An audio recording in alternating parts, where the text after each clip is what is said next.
નમસ્કાર દર્શક મિત્રો, હું શીતલ મહેતા ન્યૂઝ ઓફ કચ્છમાં આપનું સ્વાગત છે। જોઈએ આજના સમાચાર। રાજ્યમાં વરસાદને લઈને હવામાન નિષ્ણાંત અંબાલાલ પટેલે મોટી આગાહી કરી।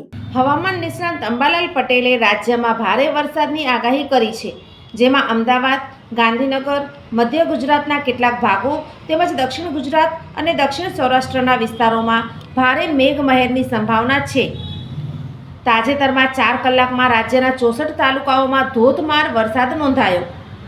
ગુજરાતમાં ચોમાસાએ જોર પકડ્યું છે અને હવામાન નિષ્ણાંત અંબાલાલ પટેલ તેમજ હવામાન વિભાગે આગામી દિવસોમાં ભારેથી અતિભારે વરસાદની આગાહી કરી છે। અંબાલાલ પટેલે 5 થી 12 જુલાઈ દરમિયાન રાજ્યના ઘણા ભાગોમાં ભારે વરસાદની શક્યતા વ્યક્ત કરી છે।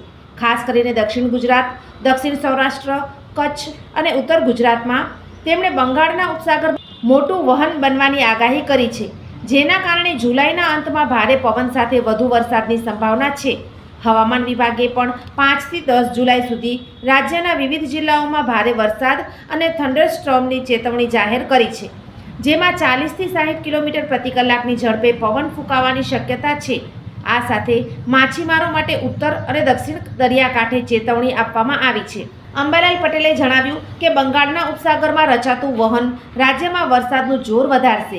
મોન્સૂન ટ્રફની ગતિ ઉપર નીચે થતી રહે છે, જેના કારણે 5 થી 12 જુલાઈ દરમિયાન દક્ષિણ ગુજરાત અને સૌરાષ્ટ્રના કેટલાક ભાગોમાં અતિભારે વરસાદની શક્યતા છે। જુલાઈના અંતમાં બીજી વરસાદી સિસ્ટમ બનવાની આગાહી છે, જે ભારે પવન સાથે વધુ મેઘમહેર લાવશે। આ વખતે ચોમાસું રાજ્યના તમામ ભાગોમાં સમાન નથી, જેમાં કચ્છ, ઉત્તર ગુજરાત અને દક્ષિણ ગુજરાતમાં વધુ તીવ્ર વરસાદની સંભાવના છે, જ્યારે સૌરાષ્ટ્રના કેટલાક વિસ્તારોમાં વરસાદનું પ્રમાણ ઓછું રહી શકે છે। અંબાલાલ પટેલના જણાવ્યા અનુસાર 5 જુલાઈ પછીનો વરસાદ ખેતી માટે ફાયદાકારક ન હોઈ શકે। 16 જુલાઈ સુધી ચોમાસું સારું રહેશે, પરંતુ 17 અને 18 જુલાઈએ વરસાદનું જોર ઘટવાની શક્યતા છે। જુલાઈના અંતમાં બીજી સિસ્ટમના કારણે ફરીથી વરસાદનું જોર વધશે। હવામાન વિભાગે 5 થી 7 જુલાઈ દરમિયાન ગુજરાતના કેટલાક જિલ્લાઓમાં અતિભારે વરસાદ અને 8 થી 10 જુલાઈ દરમિયાન ભારે વરસાદની આગાહી કરી છે। સૌરાષ્ટ્ર અને કચ્છના જિલ્લાઓમાં પણ આ સમયગાળા દરમિયાન ભારે વરસાદની સંભાવના છે, જેની સાથે થંડરસ્ટોર્મ અને વીજળીના કડાકા ભડાકા થઈ શકે છે। ખેડૂતો માટે અંબાલાલ પટેલે મહત્વની સલાહ આપી છે।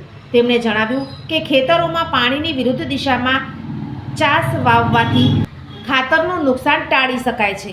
આ ઉપરાંત ખેતરોમાં પાણીના નિકાલની વ્યવસ્થા કરવી જરૂરી છે, જેથી વધુ પડતા વરસાદથી પાકને નુકસાન ન થાય। આ સલાહ ખેડૂતો માટે ખાસ કરીને ઉપયોગી છે, કારણ કે આ વખતે વરસાદનું પ્રમાણ અસમાન હોવાની શક્યતા છે। સોફ Kutch power by Opal electronics, LG best shop, Vijaynagar road Bhuj, Rambag road Adipur. Power by KC jewellers, latest fashion ડિઝાઇનના ઓર્નામેન્ટ્સનો વિશ્વાસપાત્ર શોરૂમ, હોસ્પિટલ રોડ ભુજ।